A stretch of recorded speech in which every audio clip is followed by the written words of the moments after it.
నమస్తే అండి. నా పేరు నరసింహులు. నేను హైకోర్టు అడ్వకేట్ అండి.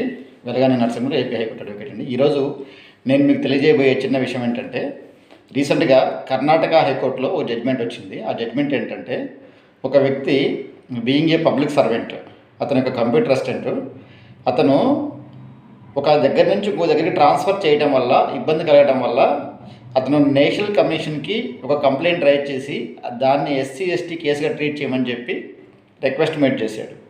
ఆ రిక్వెస్ట్ని బేస్ చేసుకుని నేషనల్ కమిషన్ ఇన్వెస్టిగేషన్ చేసి ఎఫ్ఐఆర్ రిజిస్టర్ చేసి ఇన్వెస్టిగేట్ చేయమని చెప్పి పై అధికారి మీద డైరెక్షన్స్ ఇచ్చింది. అంటే పై అధికారి మీద ఎఫ్ఐఆర్ రిజిస్టర్ చేయవలసిందిగా డైరెక్షన్స్ ఇచ్చింది. దాన్ని బేస్ చేసుకుని ఎఫ్ఐఆర్ రిజిస్టర్ చేసి ఇన్వెస్టిగేషన్ చేసేదానికి ప్రొసీడ్ అయ్యారు.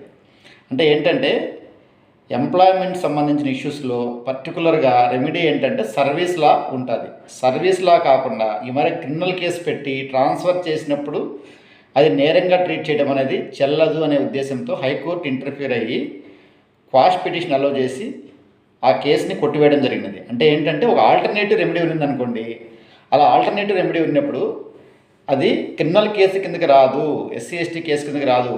అతను ట్రాన్స్ఫర్ చేయడం వల్ల అతనికి ఇబ్బంది కలిగితే కనుక ఆ ట్రాన్స్ఫర్ ఆర్డర్ని ఛాలెంజ్ చేస్తూ అతను అప్పీల్ వేయాలి, లేకుంటే కనుక హైకోర్టుకి కానీ లేకుంటే కన్సర్న్ ట్రిబ్యునల్ ఉంటే ట్రిబ్యునల్కి కానీ వెళ్ళాలి. అంతేగాని క్రిమినల్ కేసు పెట్టేదానికి లేదు పై అధికారుల మీద అనేది అక్కడ ఉద్దేశం.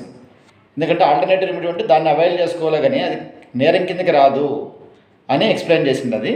కాబట్టి ఆ కేసును కొట్టేసింది, క్వాష్ అలౌ చేసి ఆ ఎఫ్ఐఆర్ని క్వాష్ చేసింది. దాంట్లో అతను అడ్మిట్ అయ్యాడు. ఏమని అడ్మిట్ అయ్యాడు?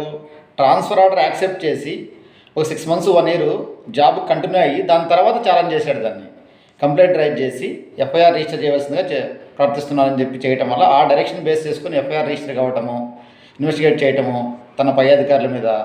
కాబట్టి అది చెల్లదు అనే ఉద్దేశంతో హైకోర్టు ఆ ఎఫ్ఐఆర్ని క్వాష్ చేయడం జరిగింది. అంటే ఏంటంటే మీకు ఆల్టర్నేటివ్ రెమెడీ ఉన్నప్పుడు ఈ మాదిరిగా క్రిమినల్ కేసులు, ఫాల్స్ క్రిమినల్ కేసులు పెట్టడం వల్ల నిలబడవు. అవి కరెక్ట్ రెమెడీ ఏంటి తెలుసుకొని మీరు లా ఏం చెప్తున్నది దాని ప్రకారం చేస్తేనే కేసులనే నిలబడతాయి. కాబట్టి అటువంటి బేస్లెస్ అలిగేషన్స్తో ముందుకు పోకూడదు. కరెక్ట్ రెమెడీ ఏదో తెలుసుకొని మీరు రెమెడీ అవైల్ చేసుకుంటే కనుక అప్పుడు ఆ కేసు నిలబడుతుంది అని ఆ ఉద్దేశంతో మీకు మెసేజ్ తెలియజేస్తున్నాను. నమస్తే.